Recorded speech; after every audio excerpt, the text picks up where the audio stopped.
Assalamualaikum warahmatullahi wabarakatuh. Halo teman-teman semua.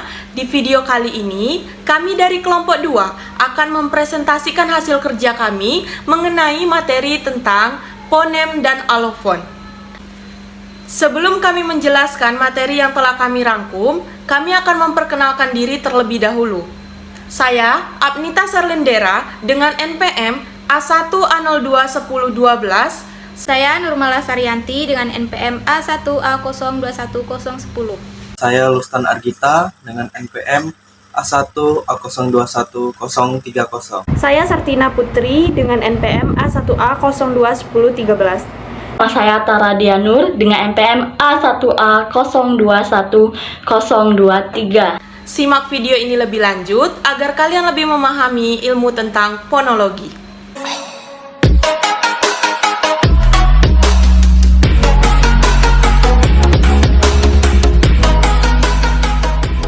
Jadi fonologi itu adalah cabang ilmu bahasa atau linguistik yang mengkaji bunyi-bunyi bahasa, proses terbentuknya dan perubahannya.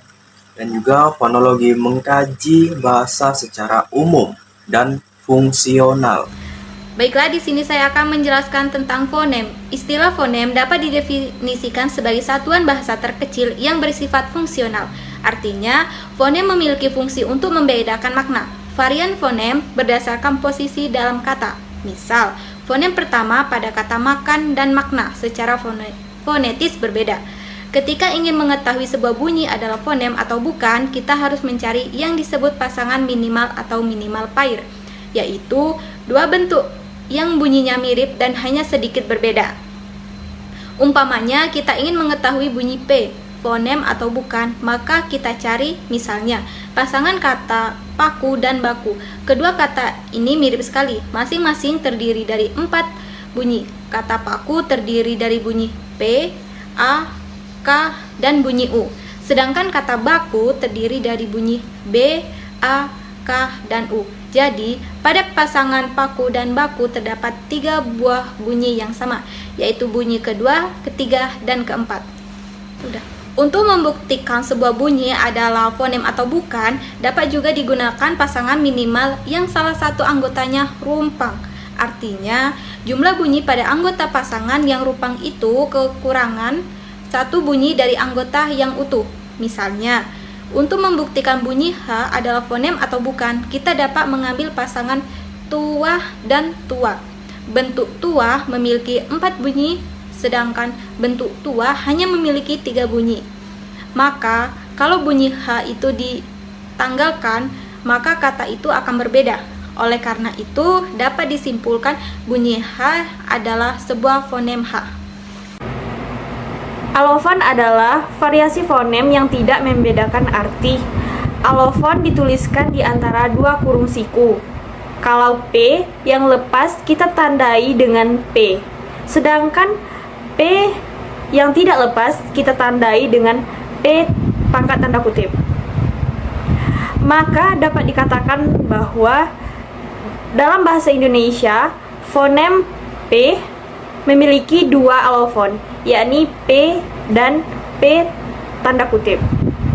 Dalam bahasa Indonesia, fonem I setidaknya mempunyai 4 buah alofon, yaitu bunyi I, seperti dalam kata cita, bunyi seperti pada kata tarik, bunyi I seperti pada kata ingkar, dan bunyi I seperti pada kata kali.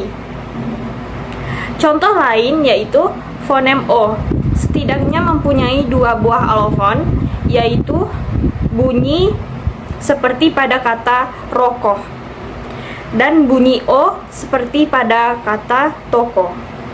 Alofon-alofon dari sebuah fonem mempunyai kemiripan fonetis. artinya banyak mempunyai kesamaan dalam pengucapannya. Atau kalau kita melihatnya dalam peta fonem, letaknya masih berdekatan atau saling berdekatan. Tentang distribusinya mungkin bersifat komplementer, mungkin juga bersifat bebas.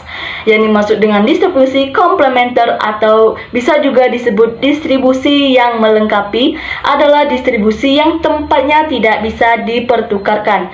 Meskipun dipertukarkan juga tidak akan menimbulkan perbedaan makna. Sedangkan yang dimaksud dengan distribusi bebas adalah bahwa alofon-alofon itu boleh digunakan tanpa persyaratan lingkungan bunyi tertentu. Umpamanya, kalau bunyi O dan 5 adalah alofon dari fonem O, maka ternyata kata obat dapat dilafalkan obat dan bisa juga bat. Begitu juga kata orang dapat dilafalkan oran, tetapi bisa juga orang. Alofon adalah realisasi dari fonem, maka dapat dikatakan bahwa fonem bersifat abstrak karena fonem itu hanyalah abstraksi dari alofon atau alofon-alofon itu.